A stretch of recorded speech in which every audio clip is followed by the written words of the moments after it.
favor, Vivi.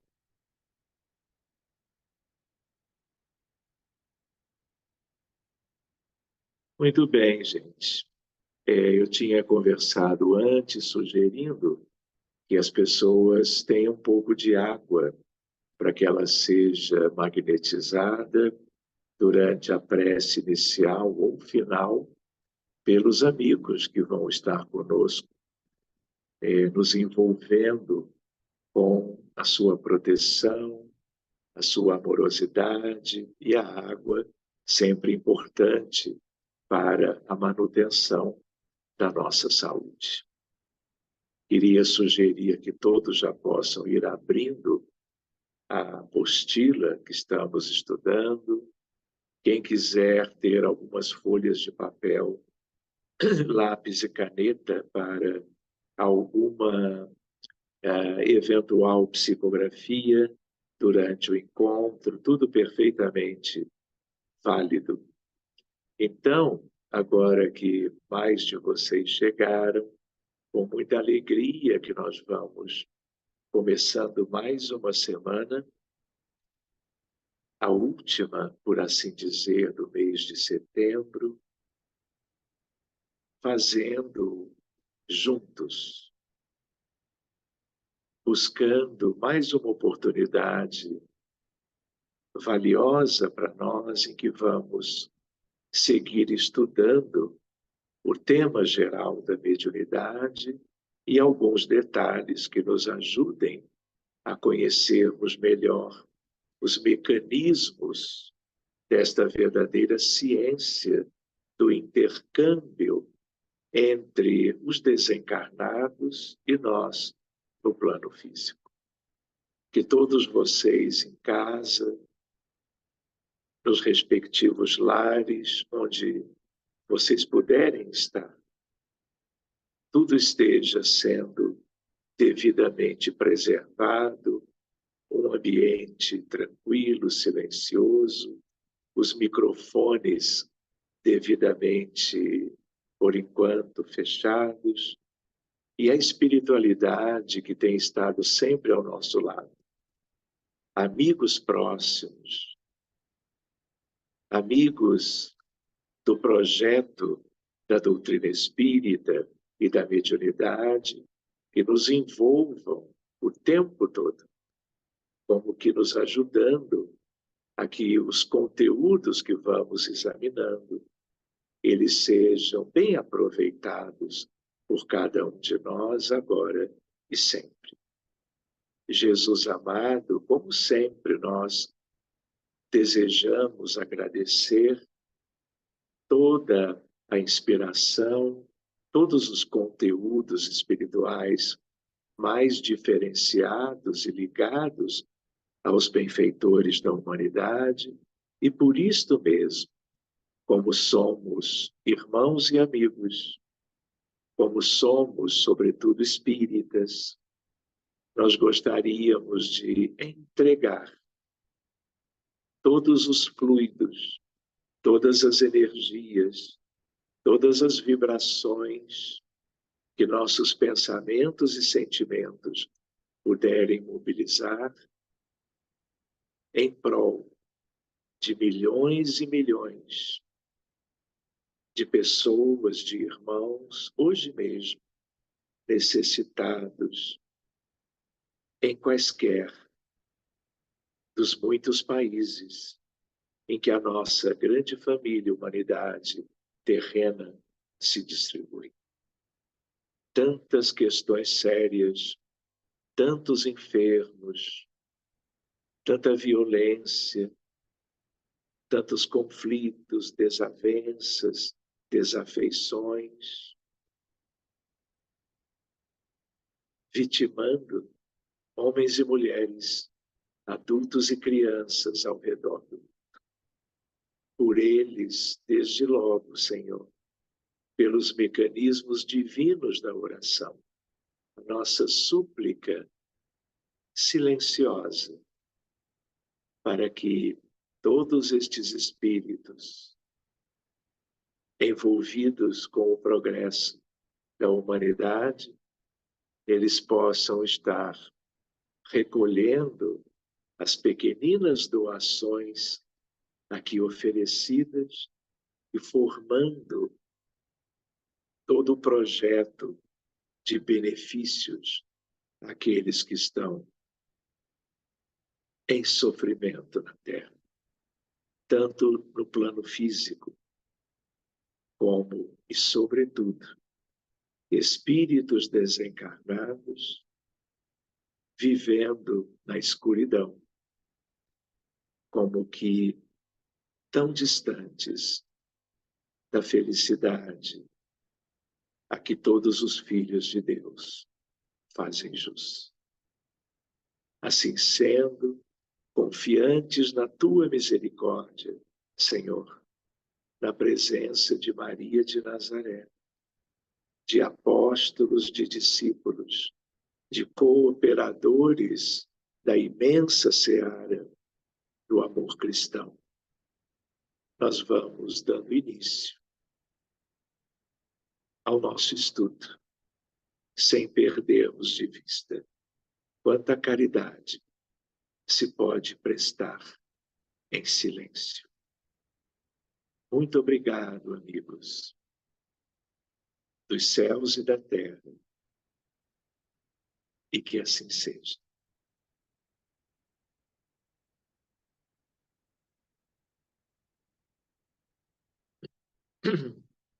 Então, meus amigos, mais uma vez, boa noite para aqueles que possam ter chegado agora há pouco. Um prazer muito grande vê-los.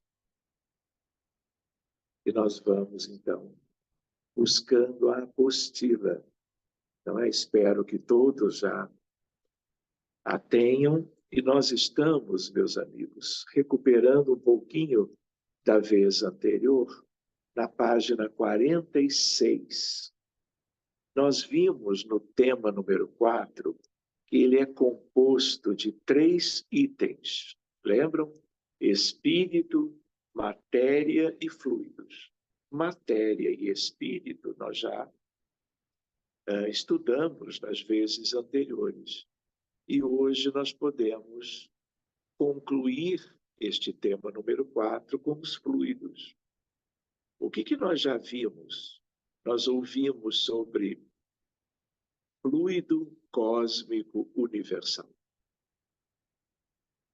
É uma expressão que Allan Kardec utilizou, claro que durante a codificação kardeciana, mas na verdade é uma expressão antes dele, mais antiga que a própria doutrina, mas ele traz isso para dentro dos conteúdos doutrinários, não é? A outra ideia é a ideia de fluidos, segundo a ciência. Ciência comum, ciência básica, né? A ideia que envolve um pouquinho de física, um pouquinho de química. Fluidos são substâncias que podem escoar. Então, por enquanto, nós estamos falando de fluidos materiais, porque são fluidos que podem escoar, eles são como que compostos de moléculas, de átomos, de tal maneira que estamos mais ligados aos fluidos mais densos. Então, por exemplo, a água, o leite, o sangue humano ou o sangue dos animais, o plasma, que é um componente líquido do sangue de todos os mamíferos, por exemplo, né? Outra ideia de fluido é o fluido chamado vital, ou ectoplasma. Esse também é bem material, só que nós não enxergamos, porque ele se encontra como que dentro da realidade do corpo somático, biológico, físico, no mundo das células, dos tecidos e dos órgãos. Então, é um fluido mesmo, porque ele pode escoar. Então, fluido vital, ectoplasma. Líquidos, de um modo geral, todos os líquidos. Então, por exemplo, o mercúrio é um metal, né? Uma substância, claro, na tabela periódica, que na temperatura ambiente se mostra líquido. Ele é um fluido. Outra ideia é a ideia dos gases. Então, se eu tenho uma caixa, um recipiente, seja com hidrogênio, hélio, nitrogênio, gás carbônico, ar atmosférico, tudo isto é fluídico, porque todos os gases são passíveis de escoamento. Então, essa é uma ideia para nós. Mas fluido cósmico universal é uma coisa muito mais sutil. Então, nós vamos começando a pensar em algo que, talvez nos tempos modernos, este fluido cósmico, o fluido primordial, ele tenha mais a ver com a ideia de campo e nem tanto de qualquer elemento material. Por isso que na divisão desse capítulo nós temos espírito, matéria e fluidos. E é isso que nós estamos examinando de volta na noite de hoje. Então, vamos à leitura.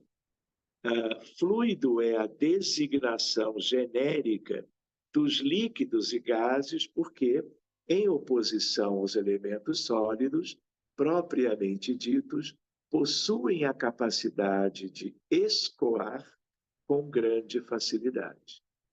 Classificados como matéria, esses fluidos, eu diria, originam-se, obviamente, do fluido universal, porque todos os elementos materiais e espirituais se originam do fluido cósmico universal. Allan Kardec anota: há um fluido etéreo que enche o espaço. Qual é a ideia de Kardec há mais de um século e meio atrás? Etéreo no sentido de sutilíssimo. Mas de tão sutil, ele não é material. Enfim, vamos ver isso depois. Que enche o espaço e penetra os corpos. Esse fluido é o éter, que, como nós já vimos da outra vez, esse éter não existe. Éter era algo que se pensava, físicos mais antigos, de antes de 1900, nos tempos de antes de Maxwell, com as equações de Maxwell que definem o eletromagnetismo, se pensava que as ondas elétricas e magnéticas necessitavam de um éter para que elas se deslocassem. Até que Maxwell e seus colegas de então, no final do século XIX, não é? Provam matematicamente de que o éter não existe e não é necessário para que as radiações eletromagnéticas se deem. Nunca mais isto precisou ser revisto pela ciência. Então, o que existe é o éter, substância química, né? A ideia de vários tipos, a propanona e outros que nós estudávamos, especialmente na química orgânica, né? Isso é outra coisa. Esse fluido é o éter, ou matéria cósmica primitiva. Reparem que mudam as expressões, mas é uma tentativa de pessoas utilizando o vocabulário humano em qualquer idioma, não é definirem isto, né? Tentarem chegar perto de algo que está muito distante de nós. Fluido cósmico, universal e divino está em toda parte, sempre esteve. é universal e por isto divino. Mas não é uma coisa que você trabalha num laboratório, numa cidade qualquer do nosso planeta. É algo muito mais primordial, muito mais original, muito mais perto de Deus. Então, esse é o fluido cósmico universal, também chamado de matéria cósmica primitiva. Mas por que matéria? Na falta de uma outra expressão melhor. Porque de material, ainda mais de matéria densa, como nós temos no planeta Terra, nas estrelas, não há nada comparável a isso. Geradora do mundo e dos seres. Por isso que ele é fundamentalmente primordial. São inerentes ao éter, numa ideia de uma nomenclatura antiga, as forças que presidiram às metamorfoses da matéria, as leis imutáveis e necessárias que regem o mundo. Essas forças múltiplas, indefinidamente variadas, segundo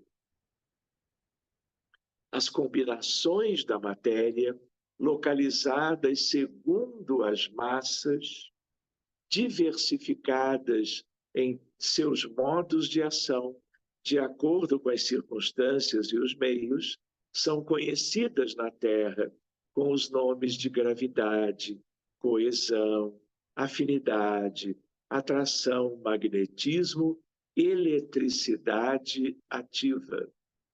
Então, reparem, nós estamos lidando com uma obra monumental kardeciana, o Livro dos Espíritos, de 166 anos atrás. E o codificador usou a terminologia própria da época. Não é? Então, quando ele fala em gravidade, magnetismo, eletricidade ativa, eram expressões de então. Só que isso nos dá a ideia do que nós chamamos as 4 grandes forças do universo. Então, ao que se conhece hoje, e já há muito tempo, existem 4 grandes forças, 4 grandes interações, 4 grandes campos. Então, um deles é o eletromagnético, que é uma mistura entre o elétrico e o magnético, que em essência quase sempre estão juntos. Por isso que a palavra é uma só. Existe o campo gravitacional, as interações com a gravidade do universo, são coisas universais que se prendem às galáxias, aos conglomerados galácticos, às estrelas, portanto, aos sóis, aos planetas e aos demais corpos celestes. E, a partir da mecânica quântica, da física moderna, surgiu a física nuclear. E na física nuclear nós temos 2 grandes forças diferentes. São nucleares, mas são diferentes. A nuclear forte, lá na intimidade do núcleo dos elementos materiais, que tem a ver com os nucleons, tem a ver com os prótons e os nêutrons, e as forças ou interações nucleares fracas, tem a ver com decaimento beta e umas outras coisas que não nos são familiares, vamos dizer. Né? Então, reparem, uma curiosidade interessante para nós, que estudamos ou desejamos compreender a natureza e, sobretudo, aspectos da criação. Então, reparem, quando nós falamos nas 4 grandes forças, são unicamente estas bem conhecidas. Existe uma 5ª força, vamos dizer, a ser devidamente trabalhada ainda, né? Então, existe essa perspectiva, mas nós conhecemos mesmo, são as quatro. Outra ideia para nós é que Einstein, quando viveu encarnado, claro, ele trabalhava a teoria da unificação. O que ele queria? Encontrar evidências de que as quatro forças, ou interações, ou campos, porque eu trabalho, qualquer um, com campo gravitacional, campo nuclear forte ou fraco, campo eletromagnético. Então, forças, interações ou campos que se ligam a esses quatro aspectos. Então, ele tentou unificar e ele conseguiu evoluir nisso, só ficou faltando a gravitação, porque ela é muito diferente. Então, não dá para incluí-la e buscando uma interação primordial, um campo primordial, uma força primordial. E isto tem a ver com a ideia do fluido cósmico universal. Então, o fluido cósmico universal, ele tem algo a ver com as ideias da física moderna e dos muitos físicos de sempre, de 1900 para cá, tentando, como Einstein tentou, ele trabalhou 19 anos nisso, a teoria da unificação. Essa procura continua, mas a lembrança de tudo isto é para que nós tenhamos ideia de que aquilo que o Espiritismo procura estudar não é diferente, não é a parte do que a ciência vem buscando compreender da realidade. Então, uma analogia, por enquanto, que nós podemos fazer é a do fluido cósmico universal, campo cósmico universal e o campo primordial que Einstein procurou estudar, né, em busca de algo primitivo, original. Então, fica essa reflexão antes de nós seguirmos adiante. Muito bem, então, essas forças múltiplas, indefinidamente variadas, então ele segue até listar algumas delas. Seguindo e concluindo, os elementos fluídicos do plano físico ou do espiritual produzem movimentos vibratórios e ondulantes, que, como energia, se expressam de diferentes formas. Sonora, que é outro tipo de contexto vibratório, claro, são ondas diferentes, vamos dizer assim, luminosa, calorífica, eletromagnética e agora a inclusão da mental. Então, isso tem significado para nós. O que é o pensamento? O que são as atividades mentais? São radiações eletromagnéticas. Nós não temos uma comprovação científica disso, porque a ciência convencional, acadêmica, nunca se debruçou exatamente sobre isso.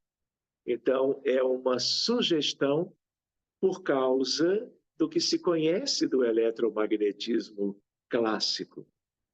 Não é? A dualidade onda-partícula, a ideia da telepatia, por exemplo, não é? E da mecânica ondulatória, de tal maneira que se o pensamento vai lá longe, percorrendo distâncias imensas, ele há de ter algo semelhante ao eletromagnetismo. Mas Kardec não conheceu nada disso. A física dos tempos da codificação era uma física ainda muito acanhada. A física mudou muito do 14 de dezembro de 1900 para frente. E vem mudando até hoje. Mas aquelas quatro interações, elas continuam muito bem sedimentadas, estudadas de uma maneira muito completa, e nós não vamos ver mudanças a curto prazo de tudo isto.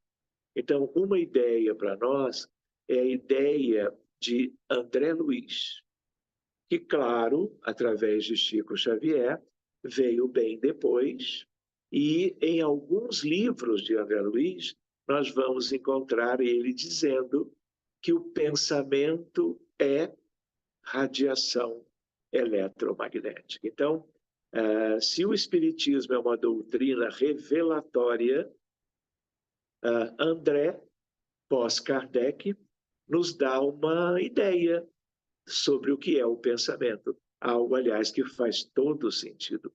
Mas o próprio André Luiz, quando ele diz isso, ele também diz que não é uma radiação eletromagnética comum. Pelo contrário, ele diz, na verdade, que é uma radiação com uma velocidade muito maior do que a da luz. Se ele diz isso, em pleno século XX, onde nós já tínhamos a mecânica quântica, tanto quanto tínhamos a relatividade geral e especial, por Einstein também, o que acontece? Ele está meio que nos dizendo nas entrelinhas, e para quem estudou um pouquinho, já nem nas entrelinhas é que o pensamento se relaciona com um mecanismo de natureza quântica. Isso nós podemos voltar numa outra ocasião, aprofundar um pouquinho, e um dia me lembrem de voltar a conversar, já fizemos isto com alguns de vocês, sobre a experiência de um físico mexicano chamado Jacobo Grinberg Zilberbaum. Mas vamos adiante para seguirmos um pouquinho mais no que mais nos é útil hoje. Então, vejam lá, importa assinalar que o fluido cósmico universal apresenta-se no universo sob dois estados distintos. Vejam, A e B, claro. O da eterização, ele volta a usar a palavra éter, ou de imponderabilidade, porque de tão sutil, né? Ele até coloca uma qualidade do que não se pode pesar, porque não há como colocar isso numa mesma balança de precisão. Considerado o estado normal primitivo, raiz, original e divino. Comum no plano espiritual, não é uniforme, sofrendo infinitas variações, muito além das que ocorrem no plano material. Ou seja, nos dá uma ideia bonita de que há muito mais do que nós aqui na Terra conhecemos. Quando eu digo na Terra, como encarnados, porque no mundo espiritual, o conhecimento para os que vivem nas esferas mais altas, na erraticidade, é muito além do que nós já como que descobrimos do que existe na natureza. Muito bem, e o item B, o da materialização ou de ponderabilidade, que pode ser pesado, que é, de certo modo, consecutivo ao primeiro, como se a matéria sempre viesse do imponderável. É algo mais ou menos assim. Estes predominam no plano físico. Tais estados não são absolutos e têm um ponto intermediário, que é, segundo os espíritos superiores, o da transformação do fluido em matéria tangível. Lembra a dificuldade da terminologia? Porque fluido, quando ele coloca aqui, é o fluido imponderável. E nós já vimos quantos exemplos de elementos fluídicos, até de matéria densa, como os líquidos convencionais, como o ectoplasma. O ectoplasma humano e dos vegetais e dos animais é uma coisa bem de matéria densa, mas não é visível com facilidade. Então, essa é uma questão para nós, né? Isso tem a ver com mediunidade, isto tem a ver com os passes, isso tem a ver com as orações, isso tem a ver com o pensamento, com as irradiações. Tem coisas lindas aí misturando isso tudo. E, por último, para finalizar aqui, a ação dos espíritos no mundo corpóreo tem como base a utilização de tais fluidos, o que permite a produção de fenômenos mediúnicos ostensivos, como a psicografia, a psicofonia, a mediunidade de cura, as materializações, não é? A vidência, tudo envolve estes aspectos, né, que nós temos aqui e estamos examinando aos poucos. Então, eu até poderia abrir agora para as perguntas sobre estes 3 itens que na reunião anterior e hoje nós estamos considerando. Mas eu penso que seja melhor nós já começarmos o tema número 5 e adiantarmos e vermos as questões de vocês um pouquinho mais adiante. Então, vamos lá para a página agora, que é a página 51, e vamos trabalhar o início do tema número 5. Está bem, gente? Então, vamos lá. Perispírito e princípio vital. Quem é que tem perispírito? Todo mundo. Quem é que tem perispírito? A mesma pergunta, mas num outro sentido. Então, nós aprendemos o perispírito quanto à natureza humana. Então, encarnados, obviamente, têm perispírito, até porque ele é o elemento de ligação entre a alma e o corpo. Só que, já vimos isto, os desencarnados também têm perispírito, igualzinho ao que o encarnado tem. Aliás, vale a lembrança, quando um médium tem duvidência, ele comenta, olha, adentraram alguns espíritos na reunião, no recinto, no ambiente, sejam espíritos de qualquer natureza, entre bons e outros nem tanto. O médium está vendo o perispírito dos desencarnados. Por isso ele pode vê-los. Por isso os desencarnados interagem com os médiuns de várias maneiras, porque eles também têm perispíritos. E nós vamos ver hoje, amanhã ou depois, que a atividade mediúnica se dá a partir do entrosamento entre desencarnados e encarnados por intermédio do perispírito de ambos, dos espíritos com dos médiuns. Então, depois desse pequeno preâmbulo, vamos ver o início da apostila número 5. Como após a morte do corpo físico, os espíritos vivem invisíveis entre nós, porque se encontram em outra dimensão da matéria, é natural que queiram se comunicar com os encarnados. Mas como é feita esta comunicação?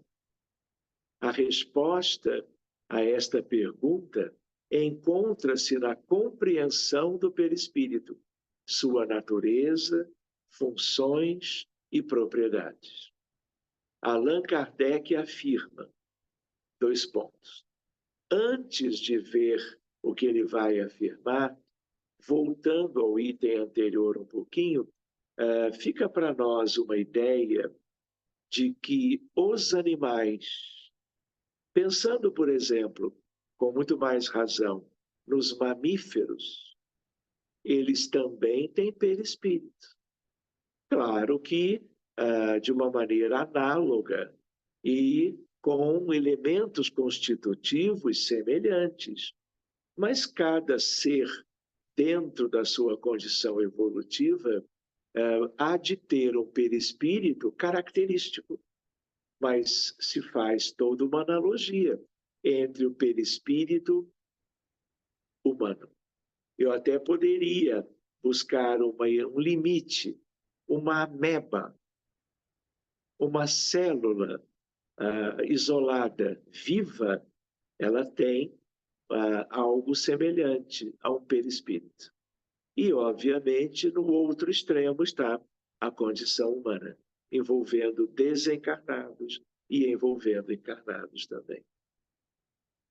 Numerosas observações e fatos irrecusáveis levaram-nos à conclusão de que há no homem encarnado 3 componentes: a alma ou espírito, princípio inteligente no qual reside o senso moral. 2, o corpo, envoltório material e grosseiro, que reveste temporariamente a alma para o cumprimento de certos desígnios providenciais. Projetos reencarnatórios com vistas à evolução de cada um. Na Terra. Em outros lugares, não necessariamente o processo evolutivo se dá do mesmo modo. Em muitos lugares, sim, mas em outros, não.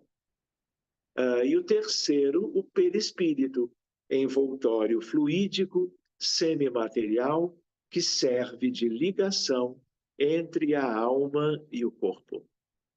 Seguindo, em O Livro dos Espíritos consta que a natureza vaporosa, semimaterial do perispírito permite ao espírito poder de elevar-se na atmosfera e transportar-se onde queira. Apenas com um comentário, onde queira, mas que possa fazê-lo. Porque o grau de liberdade dos desencarnados humanos, eles se, vamos dizer, limitam a esferas de atuação que cada um que evoluiu moralmente, espiritualmente até certo ponto, tem esse grau de liberdade. Porque os que não evoluíram, sobretudo na Terra, que é um planeta muito atrasado, as limitações quanto a deslocamento, vamos dizer, espacial e temporal, é muito grande. Quanto mais evoluído o indivíduo, mais longe ele pode seguir pela sua vontade e pelos seus pensamentos. Então, é importante nós lembrarmos isso. Transportar-se onde queira, claro que dentro das limitações naturais, com vistas à evolução, que é uma coisa muito pessoal, não é? Elevar-se na atmosfera. Mas sendo o perispírito o elo de ligação entre o espírito e o corpo material, ele é tirado do meio ambiente, do fluido universal.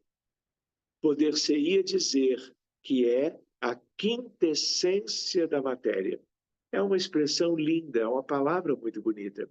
E aqui sendo usado para uma matéria muito sutil. Porque vejam uma questão, o perispírito, ele é semimaterial, mas o que é semimaterial é material, ainda assim. É o princípio da vida orgânica, mas não é o da vida intelectual, pois esta reside no espírito. E não é, além disso, o agente das sensações exteriores. o perispírito é extremamente sensível. Se o corpo tem os órgãos, 2 sentidos, e eles são elementos vitais, de certo modo, para a vida humana, de um modo geral, os órgãos dos sentidos, o sistema nervoso central e periférico, os nervos periféricos, tudo isso se relaciona intimamente com o corpo astral do perispírito humano. O corpo astral, ele tem sistema nervoso, ele tem tudo que a condição biológica possui. E há uma íntima relação entre elementos semelhantes, só que o mais sutil, original, do modelo organizador biológico, e aquele da biologia densa do ser encarnado, que é a vestimenta física. Muito bem, seguindo adiante, o perispírito reflete o grau de evolução moral e intelectual de cada indivíduo, ainda que, em sua constituição, os elementos básicos sejam retirados do mundo onde o espírito vive, encarnado ou desencarnado. Ou seja, dito de uma maneira talvez mais compreensível, se um de vocês, por uma questão evolutiva, por uma programação, vai viver em Júpiter por 1.500 anos,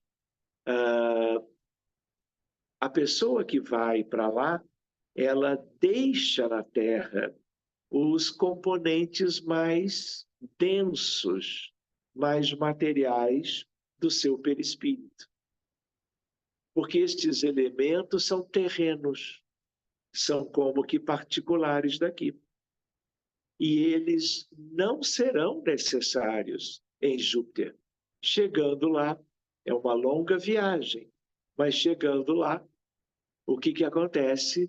Você vai assimilar, incorporar elementos bem fluídicos da natureza da vida em Júpiter, para você poder viver por lá, para você interagir com os outros todos que lá estão.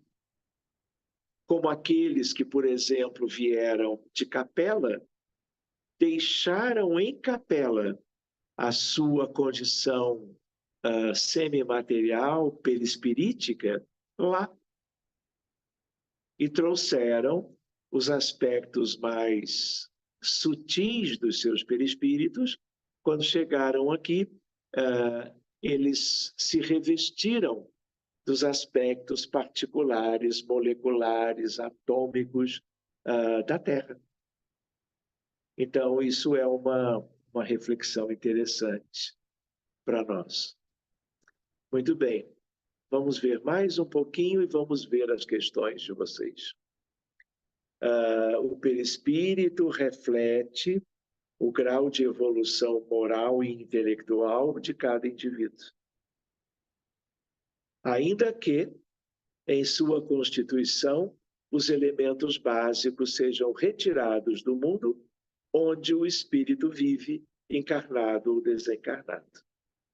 Resulta disso este fato capital: a constituição íntima do perispírito não é idêntica em todos os espíritos encarnados ou desencarnados que povoam a Terra ou o espaço que a circunda. O mesmo já não se dá com o corpo carnal, que se forma dos mesmos elementos, qualquer que seja a superioridade ou a inferioridade do espírito. Por isso, página seguinte, em todos, o corpo produz os mesmos efeitos. As necessidades são semelhantes, ao passo que diferem em tudo o que respeita ao perispírito.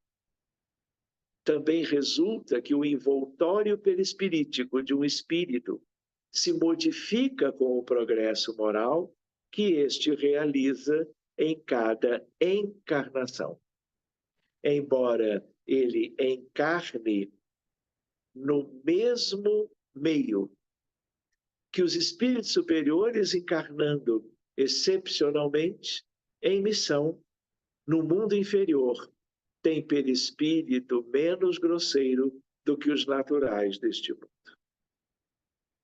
Pois bem, meus amigos, creio que por hoje, estes aspectos teóricos já nos levam a algumas reflexões. Nós podemos interromper por aqui. Vamos retomar isto na semana que vem e devemos concluir este tema número 5, todo ele relacionado ao perispírito e ao princípio vital. Fica a dica para quem quiser hoje ou amanhã já ir fazendo a leitura, e vendo as suas dúvidas até que nos vejamos de novo na semana que vem, portanto já no mês de outubro. Pode ser? Então, meus amigos, temos uns minutinhos e eu queria abrir para dúvidas, contribuições, questões que vocês queiram trazer, claro que sobre a temática que nós estamos examinando. Boa noite, doutor Sérgio. Boa noite a todos. Eu tenho uma dúvida no que diz respeito à física do pensamento. Aqui no mundo físico, as ondas eletromagnéticas são limitadas com a velocidade da luz. E o André Luiz disse que as ondas eletromagnéticas que formam o pensamento, eles têm a velocidade superior à da luz lá no mundo astral. Aí eu estava pensando como é que isso pode acontecer. Aí, na minha cabeça, tem duas opções, né? Uma seria que se essa onda eletromagnética se dividisse nos dois meios, né? No meio físico e no meio astral. E cada uma andasse com uma velocidade diferente. Uma opção que veio na minha cabeça. E a outra seria que o pensamento tivesse um fator quântico, que aí realmente sairia fora do conceito de velocidade de espaço sobre tempo, né? Porque seria um atalho. Eu penso nessas duas hipóteses. O que o senhor acha? Olha, o senhor, você pode perguntar mais adiante, talvez até ele te responda, né? Mas vai tentando, ele não está para certas perguntas comuns da nossa condição, viu, Sérgio?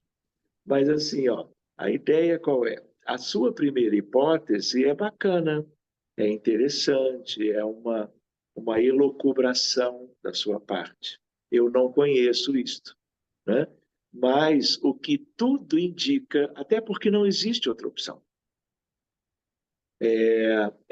como eu havia comentado, não sei se você acompanhava, eu justo lá no início teria lembrado de André Luiz, como você lembrou de novo agora, e ele diz que o pensamento humano ele é de velocidade superior à da luz.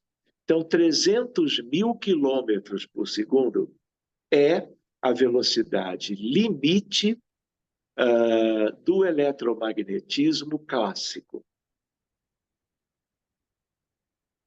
Quando André Luiz ele fala em velocidade acima da luz, ele não quis, por alguma razão doutrinária, e eu tenho algumas hipóteses, ele poderia ter colocado em algumas obras dele, André Luiz, por Chico Xavier, a expressão quântico.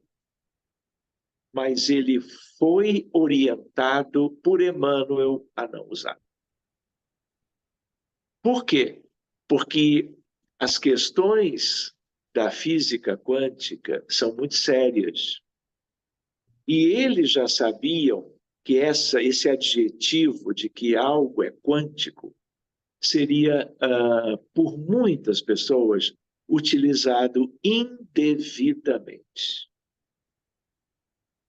como é hoje. Então, o que é essencialmente quântico, é preciso se usar essa palavra, mas não do jeito que ela vem sendo utilizada há muitas décadas.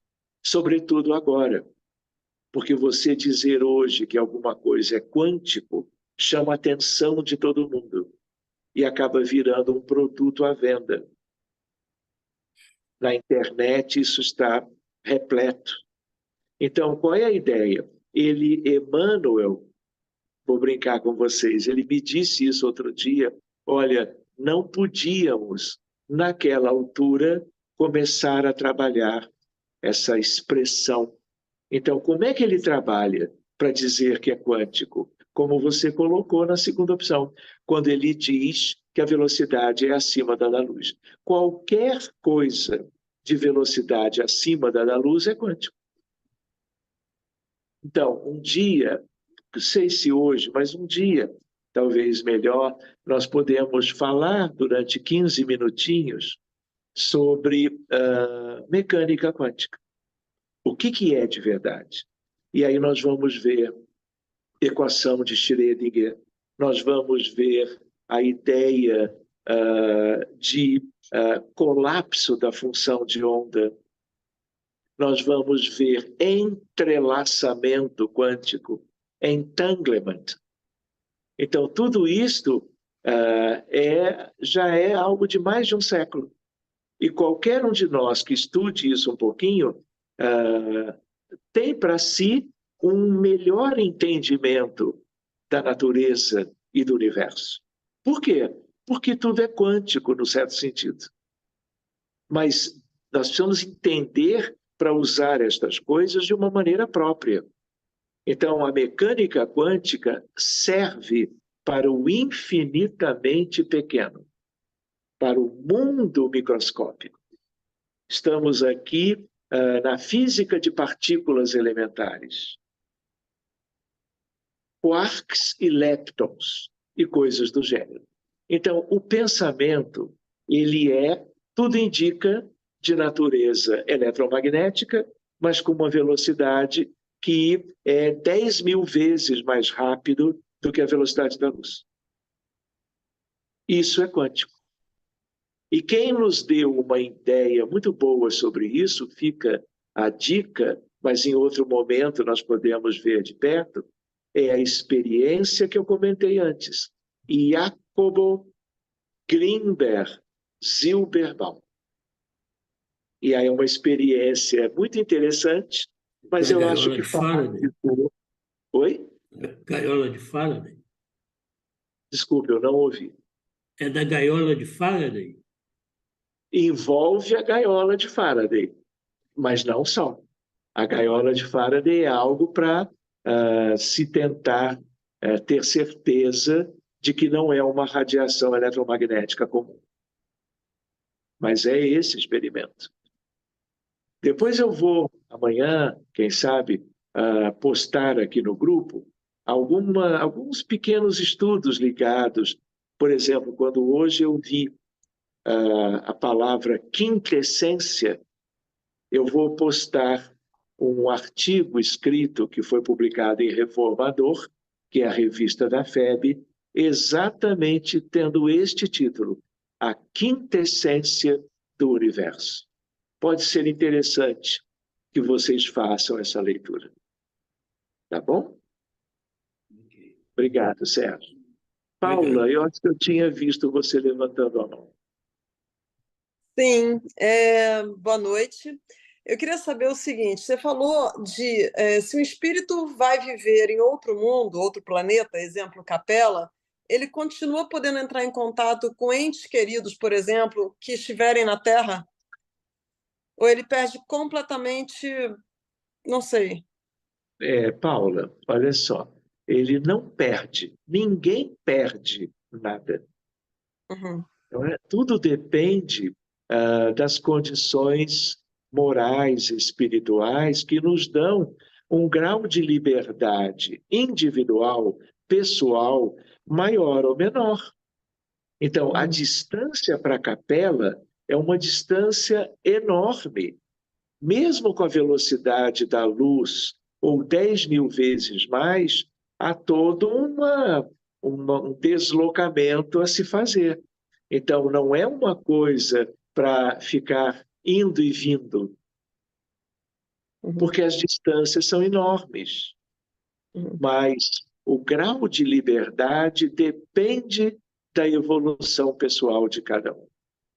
De tal maneira que você pode requerer um tempo para ir e para voltar, mas, na medida ainda mais que o pensamento é dessa natureza, tudo fica mais fácil. Então, se você tem um amor que vive num mundo distante, de certo modo, nunca deixaram de estar juntos.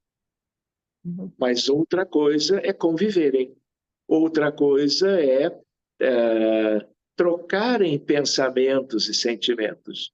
Aí há algumas exigências da natureza de cada um e da natureza do universo. uhum, Leis, dito de uma outra maneira, leis divinas todas. uhum, Muito bem, Paula, gostei da pergunta. Não é? uhum, Mais uma lembrança, não é? Quando os capelinos vieram para cá, e vieram milhões, foram reencarnando nas civilizações antigas, sobretudo egípcia e grega,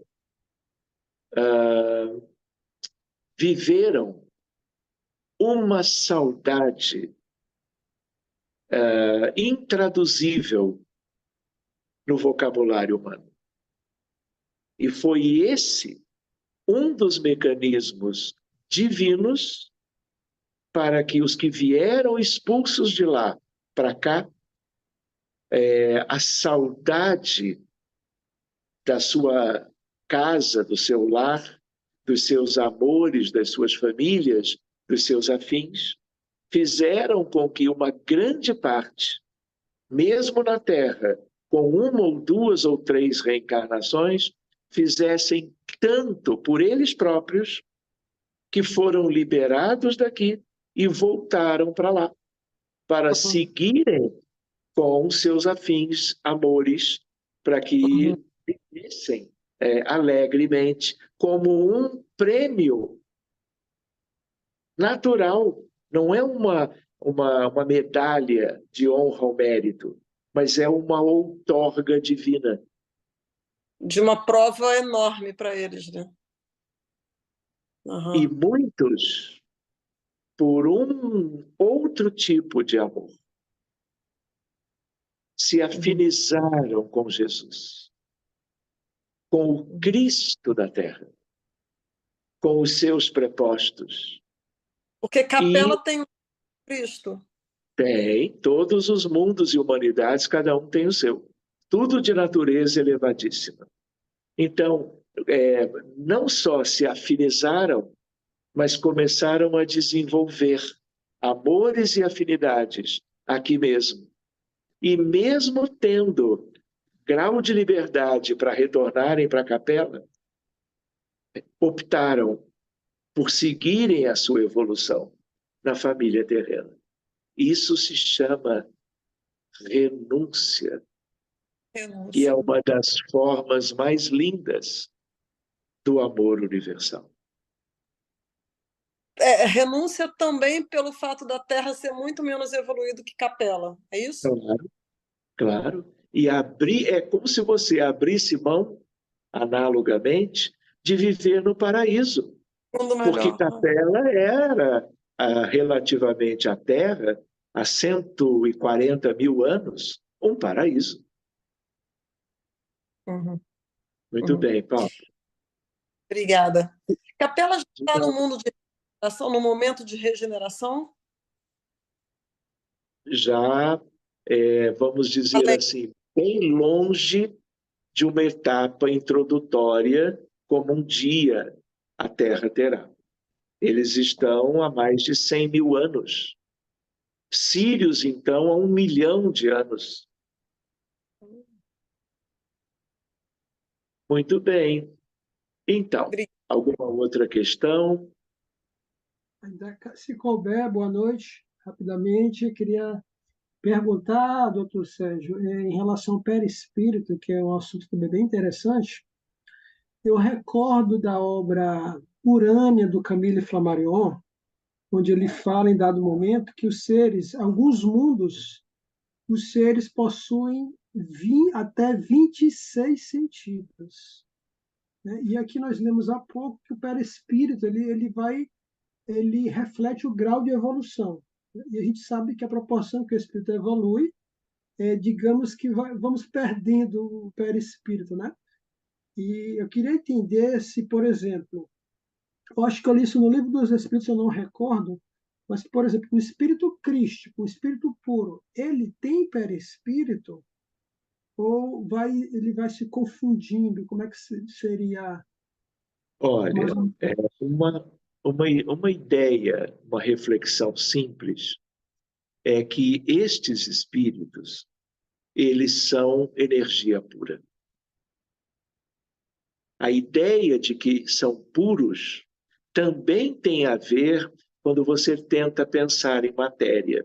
Eles não têm mais, e, em geral, nunca tiveram, como Jesus de Nazaré, nenhuma ligação com nada do ponto de vista material, molecular, atômico ou subatômico. Por quê?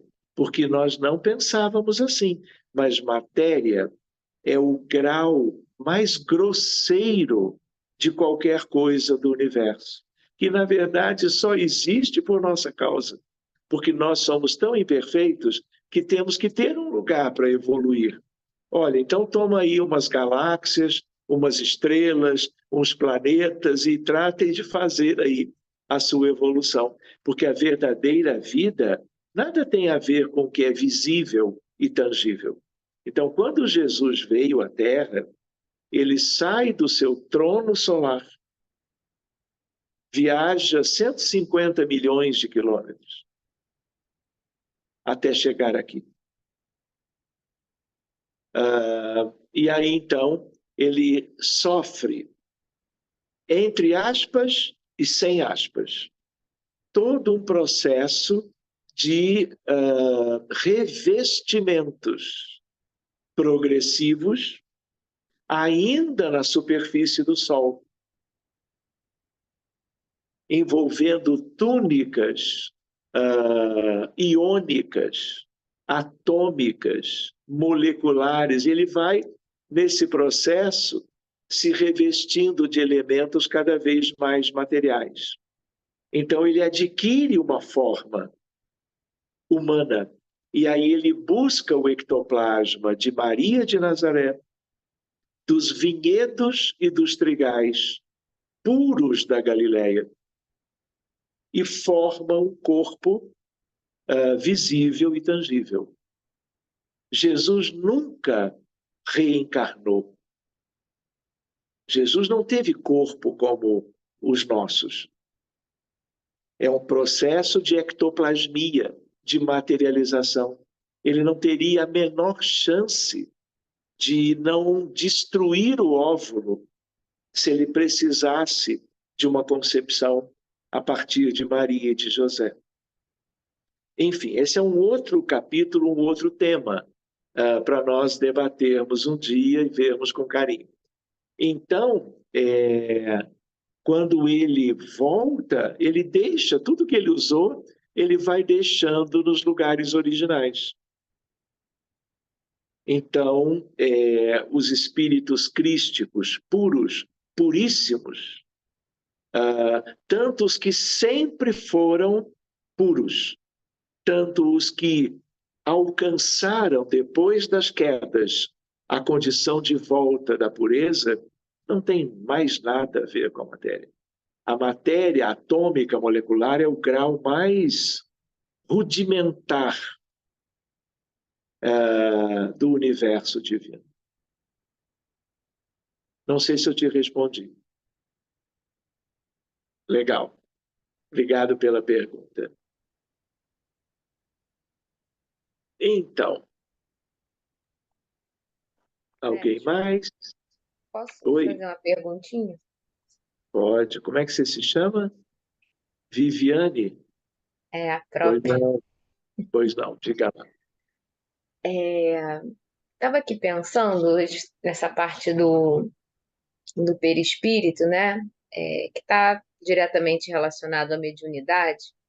E aí, quando li aquela frase, mais por último ali, né? Que a Constituição nunca é igual, né? Dentre as pessoas. E aí, tentando fazer essa correlação, tentando tirar outras variáveis que têm a ver com a mediunidade, né? A história dessa alma, suas necessidades, suas características, enfim. Existe algo somente do perispírito que seja comum a todos os médiums, ou se existe, é comum, mas é muito parecido, ou cada médium pode ter uma característica diferente, por isso as características mediúnicas daquele médium são diferentes. Assim. Tirando as outras variáveis, pensando só no perispírito. Assim. Por que um médium, pensando no perispírito, tem alguma diferença entre um médium que tem características tais e tais e tais de desenvolvimento mediúnico, ou não, é tudo parecido, é tudo muito igual e também não tem diferença entre o médium ostensivo e o não ostensivo? Boa pergunta. Mas olha só, uma primeira ideia que a sua questão nos faz lembrar é que há médiuns e médiuns de condições morais completamente diferentes. E essas condições evolutivas espirituais fazem com que a natureza do perispírito seja muito variável. Ou seja, a mediunidade em si pode estar sendo consciente ou ignorada, vivida por A, B e C do alfabeto inteiro da Terra, com pessoas ou por pessoas muito pouco evoluídas. E que a interação delas é, em geral, com o mundo inferior. Na própria Terra, com espíritos andrajosos, perversos. E elas são médiums destes espíritos trevosos ou abissais. Todos os dias, em qualquer lugar do mundo. Ou seja, essas pessoas são muito endividadas, erraram muito. Então, elas têm obrigatoriamente, como consequência, perispíritos muito densos, muito materiais. Ponto. Isso é uma coisa.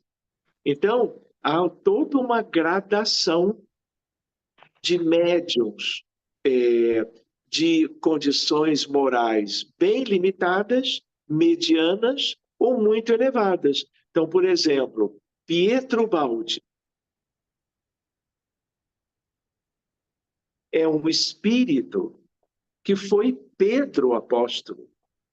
Como é que é o perispírito dele?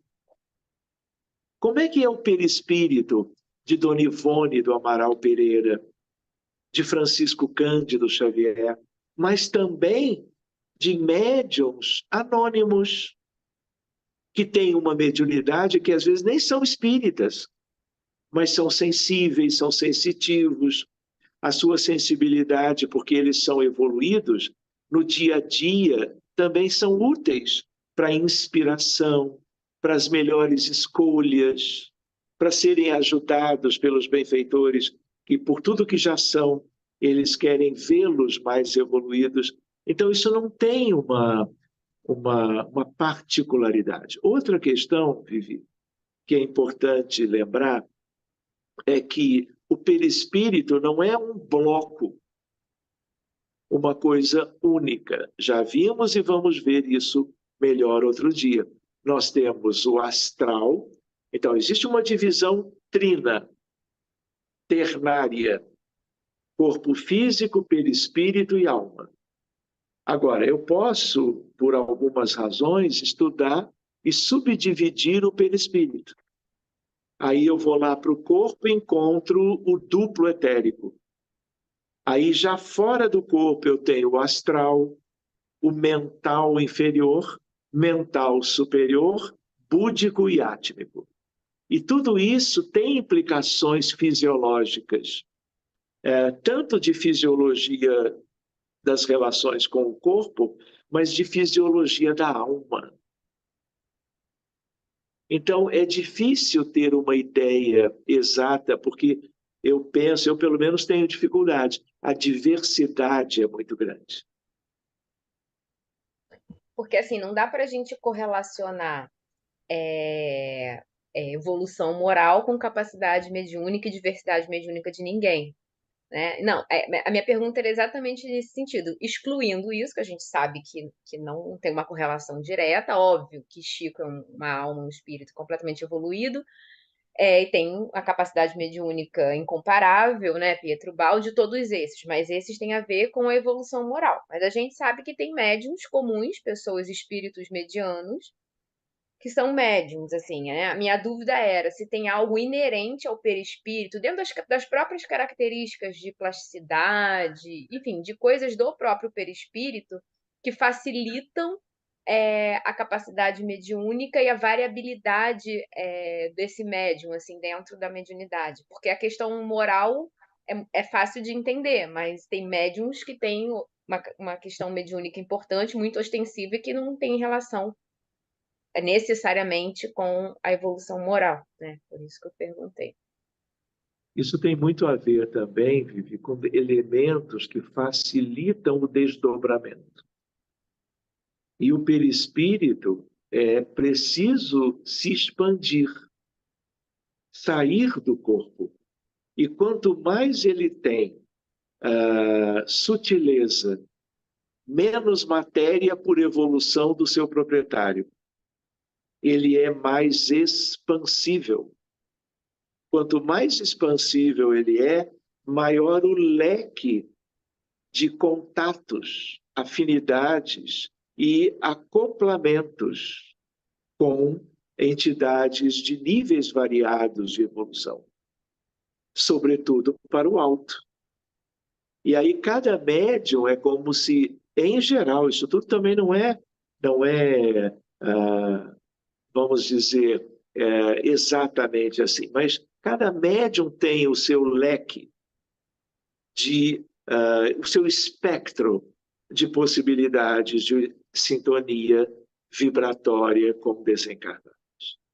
E até com encarnados, porque o encarnado contribui e vem com o seu perispírito. Por isso que existem incorporações em corpo mental, como se diz.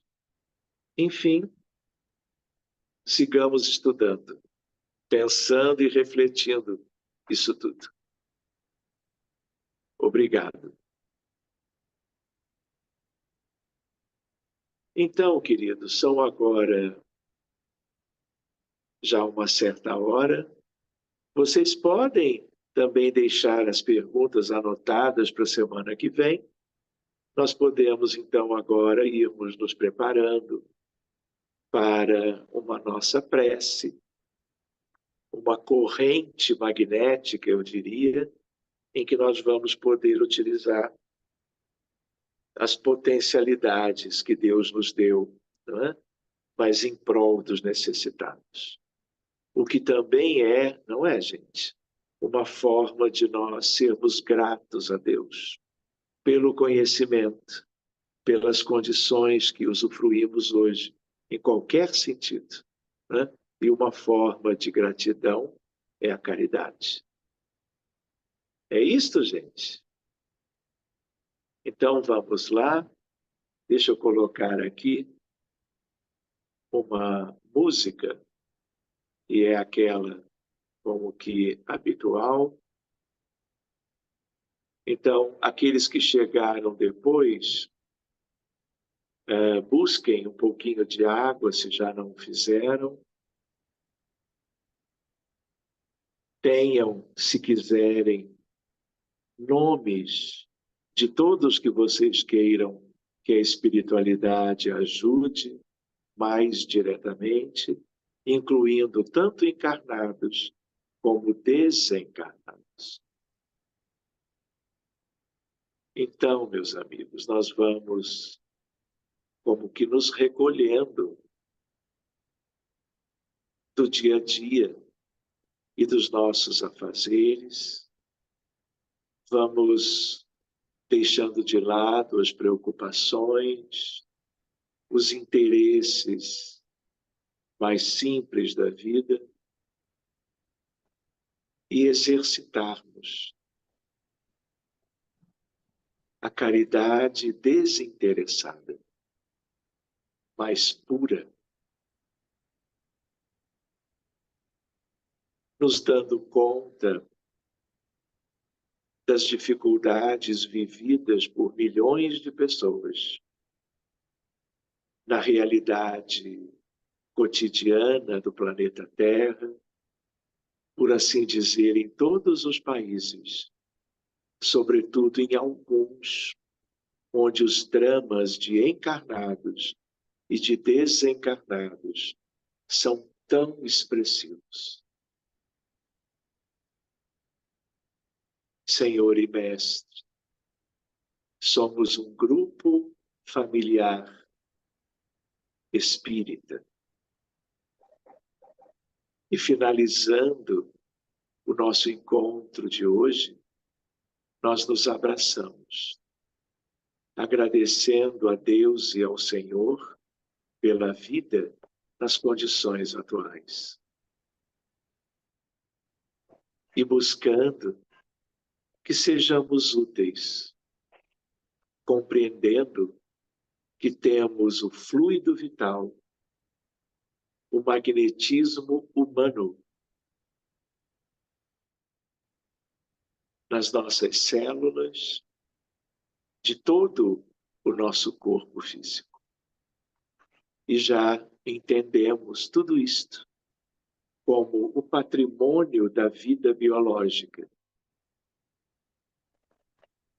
e que ele pode ser oferecido, movimentado, distribuído, sobretudo como agora, dentro de uma intenção de todos aqui, em tuas mãos, Jesus. Vamos nos lembrando dos nossos anjos de guarda, dos espíritos familiares, dos guias, mentores, espíritos mais adiantados do que nós e que têm toda uma visão da realidade do sofrimento de indivíduos dos dois lados, de famílias inteiras, de cidades, de países. E por isto, Jesus, nós nos damos as mãos, nós, por assim dizer, formamos uma corrente de solidariedade em volta do planeta, como se estivéssemos com milhões de espíritos elevados, bondosos, percorrendo a linha do Equador, de mãos dadas, felizes ao fazermos algo que seja tornado útil, porque sob a égide do teu amor. Muitos países no hemisfério norte, outro tanto ao sul, países orientais e ocidentais, encontros de latitudes e longitudes. E nós vamos lembrando de todos, nos 5 continentes, olhando tudo de cima, mas ao mesmo tempo nos enfronhando em cada um dos lares da terra, onde as famílias mais ou menos numerosas estão vivendo as vicissitudes dos tempos atuais. E o nosso objetivo, sobretudo, é a benefício dos lugares onde as dores humanas prevaleçam. Dores físicas, dores morais. Crianças e adultos, jovens, idosos, bebês recém-nascidos, mulheres grávidas, pessoas doentes nos milhões de hospitais, abrangendo a vida material e o mundo dos espíritos. São todos nossos irmãos. Pode ser que não os conheçamos de perto, mas que importa isto, não é, Jesus? A eles nós devemos amor, solidariedade, expansão de benefícios para que as vidas deles todos possam ter alívio, haver libertação, cura, prosperidade e paz. E todos esses espíritos lindos que deixaram as esferas da maior elevação e vêm ao nosso encontro, sabendo da nossa pequenez, para nos ajudarem num projeto bem simples, mas de amor e caridade. E por isto, auscultando todos os corações por aqui, eles logo vêm ter conosco. Estão também envolvendo o planeta como qualquer um de nós. Mas que para tanto precisamos esquecer de nós mesmos, renunciando a eventuais conquistas de auxílios para nós mesmos, valorizando a vida alheia, o bem-estar do próximo, de todos, no nosso mundo querido, governado por Ti, Senhor, o Cordeiro de Deus, o Príncipe da Paz, o Messias prometido, o pastor de todas as ovelhas, o médico sublime, o Alfa e o Ômega, o Filho do Homem, o caminho, a verdade e a vida.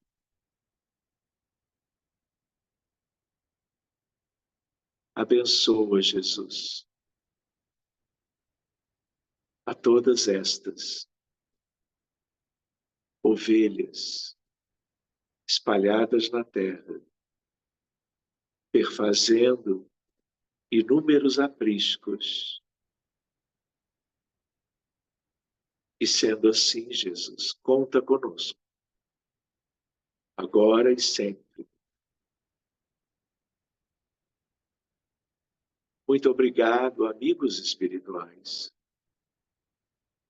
que nos supervisionam, nos dirigem e nos acompanham toda vez que nós abrimos mão de realizações pessoais, pensando nas necessidades de quem quer que seja. dos muitos e muitos da grande família da querida Terra. Obrigado, amigos do céu e da terra. Obrigado hoje, amanhã e sempre. E que assim seja.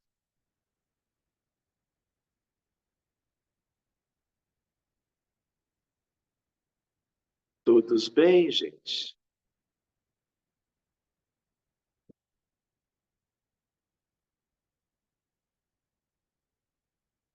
Então, ficamos ou vamos embora? Eu estou ouvindo algumas respostas. Por que eu fui perguntar, né? Então, queridos, hoje, 25 de setembro, vamos nos despedindo. Semana que vem retomamos o nosso estudo. Guardem as perguntas e eu devo postar amanhã ou depois alguns textos interessantes que têm a ver, claro, com o estudo da noite de hoje.